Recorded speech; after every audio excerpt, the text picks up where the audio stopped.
Le secret dans la vie pour ce qui concerne les finances est assez simple en réalité. Nous le connaissons à peu près tous, mais malheureusement, très peu de personnes l'appliquent. À l'occasion de cette journée spéciale de Noël, je me décide de te rappeler ces fondamentaux sur la gestion des finances.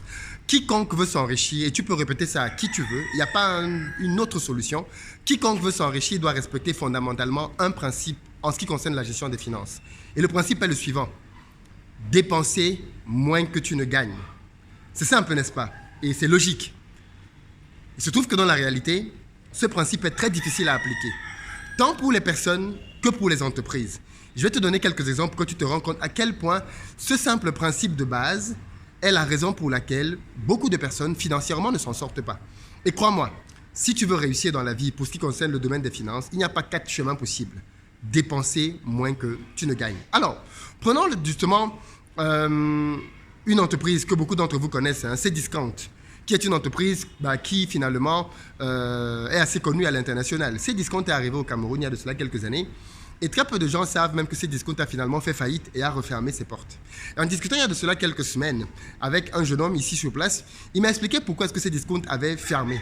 Et il est évident que les raisons pour lesquelles Cdiscount avait fermé, c'est parce qu'ils n'avaient pas respecté ce simple principe de base. De quoi je parle? Ils sont arrivés au Cameroun et ils ont pris leur bureau où? À Bonapriso. Je précise que Bonapriso, c'est le quartier le plus cher du Cameroun. Enfin, pratiquement parce que c'est Bonanjo. Donc, Bonapriso, c'est l'un des quartiers les plus chers de tout le pays. Ils ont pris un plateau, ok? Donc vraiment un grand plateau pour installer leur bureau. Et par la suite, ils ont recruté des gens qui venaient de la diaspora, à qui ils ont donné des salaires faramineux. Ensuite, ils ont pris une flotte de véhicules. Ils ont pris des véhicules pour leur manager, pour leur directeur, avec des avantages, des bonus, plein d'éléments.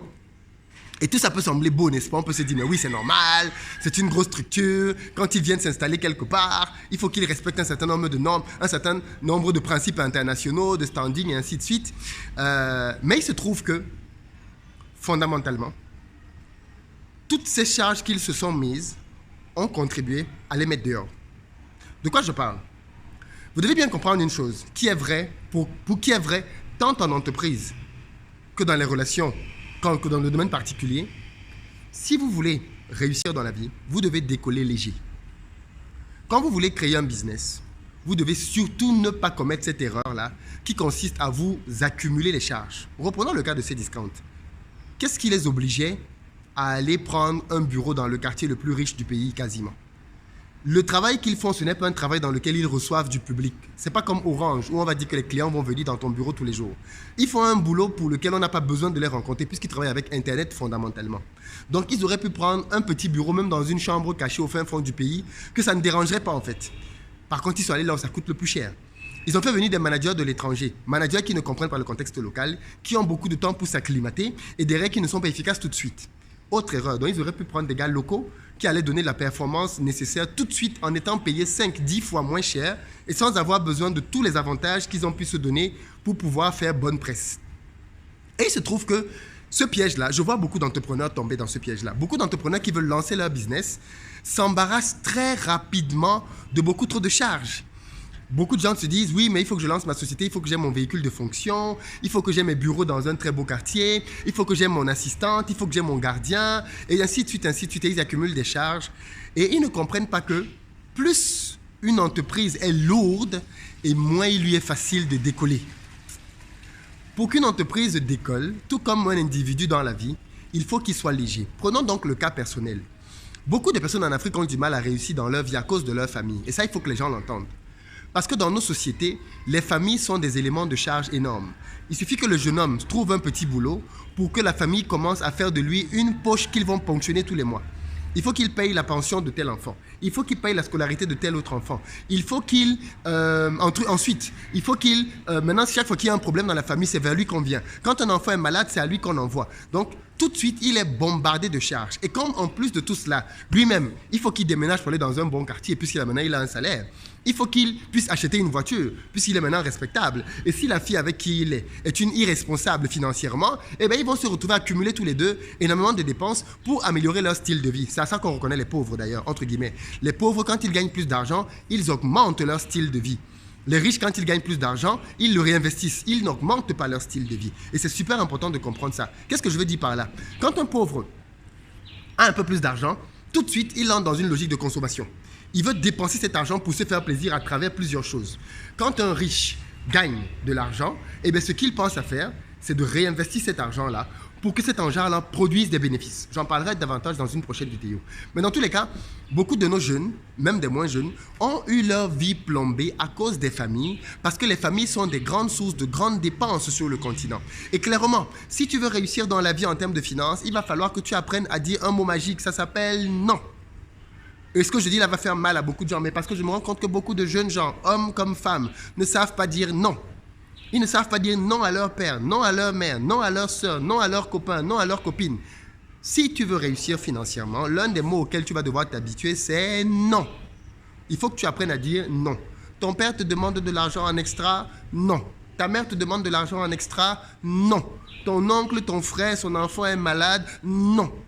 Il faut que tu apprennes à dire non. Alors attention, ce que je dis là peut sembler trop dur. Comment est-ce que tu peux dire ça, Philippe? Vous savez, le problème de beaucoup de gens, c'est parce que vous n'avez pas vécu certaines choses. Que vous êtes encore très naïf par rapport à la vie. Mon père a déjà discuté ça ici à plusieurs reprises, ok? Moi, j'ai vécu avec un homme qui a beaucoup souffert dans la vie. Un homme qui a souffert parce qu'à un moment donné, il était au top. Il était super riche. Et après, il est devenu complètement down. Et l'une des raisons pour lesquelles mon père est devenu complètement down, c'est parce qu'il n'a pas su gérer son argent. Et l'une des raisons pour lesquelles il n'a pas su le gérer, c'est parce que quand il le gagnait, il le dépensait à faire plaisir, à répondre aux besoins de toute la famille, des amis, des copains, ainsi de suite, et à ne jamais le placer là où il fallait le placer. Conclusion, quelques années plus tard, eh bien, il n'avait plus rien quand tout s'est terminé et toutes les personnes sur qui il avait misé n'étaient plus là pour lui. Donc c'est facile quand on est derrière une caméra de dire « mais non, c'est trop dur, je vais aider, je vais aider, je vais aider ». Primo, depuis que tu appliques cette stratégie, où est-ce que tu en es dans tes finances personnelles? Non, mais c'est vrai, il faut se poser la question honnête. Depuis que tu appliques cette stratégie, où est-ce que tu en es dans tes finances personnelles? Je ne suis pas en train de dire qu'il ne faut pas aider la famille. Je dis qu'il faut avoir un budget proportionnel d'aide. C'est-à-dire que si je touche par exemple, je dis n'importe quoi, 100 000 francs, je peux décider que 10% de mes revenus vont aller à ma famille. 10%, pas 20, pas 30. 10%. Et si je ne parviens pas à maintenir cet équilibre de donner uniquement 10%, eh bien, il se trouve que c'est ma propre vie que je mets en danger. Parce qu'il faut bien comprendre que si je ne parviens pas à nourrir ma famille comme il faut, eh bien, demain, je suis coupable parce que j'ai voulu aider le monde entier et je n'ai pas pris soin de ceux de qui j'avais une responsabilité directe. Et c'est super important de comprendre ça. Et donc, mon exhortation ici, c'est simplement de dire aux uns et aux autres, si vous voulez réussir dans la vie, que vous soyez en société ou à titre personnel, diminuez vos dépenses. Et il se trouve que quand on est en société, quand les gens commencent à gagner de l'argent, ils ne savent pas s'humilier. À titre personnel, je vais vous donner quelques secrets. Quand je crée une société, comme j'ai pu en créer au Cameroun, le but n'est pas d'aller prendre l'argent de ma société en France pour venir le mettre dans ma société au Cameroun, non. Je crée ma société en fonds propres. C'est-à-dire que j'estime que, ok, pour lancer une société au Cameroun, par exemple, il me faut 100 000 euros. Je dis n'importe quoi, ou 50 000 euros, ou 15 000 euros, peu importe. Je prends de cet argent-là dans mes finances personnelles parce que je décide, par exemple, que je veux créer cette société comme une société indépendante des précédentes. Et une fois que je décide donc de faire ce calcul-là, et bien avec cet argent-là, je lance la société. Par contre, je ne fais pas l'erreur de ces discounts. C'est-à-dire que je ne crée pas une société qui va avoir beaucoup de charges au début. Ce n'est pas l'objectif. Mais vraiment pas l'objectif. Je diminue au maximum les charges. C'est-à-dire que si, par exemple, je dis n'importe quoi, au début de la société, un véhicule n'est pas indispensable, je n'en achète pas un. Et si j'en achète un, il ne sera certainement pas neuf. Il sera certainement ancien et il sera pratique. L'objectif, une fois de plus, est d'avoir les charges les plus légères possibles. Mais vraiment légères. Et ce n'est qu'avec ce type de mentalité-là que tu vas bâtir quelque chose qui va pouvoir grandir. Parce que quand tu crées une société, il faut qu'elle puisse apporter de l'argent assez rapidement. Donc le but n'est pas d'y injecter un maximum de sous. Le but, c'est de la rendre légère. Et le parallèle est vrai pour la vie personnelle. Donc si tu veux réussir dans tes finances personnelles pour l'année qui est en train d'arriver là, le secret, il est simple. Diminue ton style de vie. Je ferai d'autres vidéos dans lesquelles on va reparler de ça. Je te reparlerai des principaux points de dépense. Si tu veux qu'on parle de finances personnelles, tu me le dis dans les commentaires. Je te donnerai davantage d'astuces pour diminuer ton train de vie. Mais c'est fondamental. Si tu ne diminues pas ton train de vie, tu ne vas pas réussir financièrement. Et je sais que le piège, la tentation, elle est là et elle te pousse à te dire comme je gagne plus maintenant, ben, il faut que je me fasse davantage plaisir. Erreur, erreur, erreur, erreur. Et cette erreur-là, malheureusement, beaucoup trop de personnes la font et le payent cash, clairement cash. La vie, ce n'est pas une course de vitesse. C'est un marathon. Et j'ai vu tellement de personnes se griller les ailes parce que soi-disant, elles voulaient se faire plaisir beaucoup trop rapidement. Et aujourd'hui, c'est comme la cigale et la fourmi. elles se sont fait hyper plaisir. Et maintenant que les autres qui avaient patienté pour bâtir petit à petit leur patrimoine commencent à en profiter, eh bien les autres sont à la rue tout nus et sont à la merci de tous les problèmes possibles. C'est une équation qu'il ne faut surtout pas répéter. Et si en 2021, tu veux que tes finances s'améliorent, alors tu as intérêt, mais vraiment intérêt, à te poser la question de quels sont les domaines de ma vie dans lesquels je suis dans le superflu. Et tu vas te rendre compte que dans beaucoup de choses, tu dépenses beaucoup trop d'argent qui n'est pas indispensable, que tu peux économiser et qui vont faire une véritable différence dans tes finances. Voilà ce que je voulais te partager très rapidement dans cette vidéo. Si le domaine des finances personnelles t'intéresse, je te donnerai d'autres conseils dans les prochains jours parce que je crois que quiconque ne sait pas gérer ses finances personnelles ne saura pas gérer les finances de son entreprise.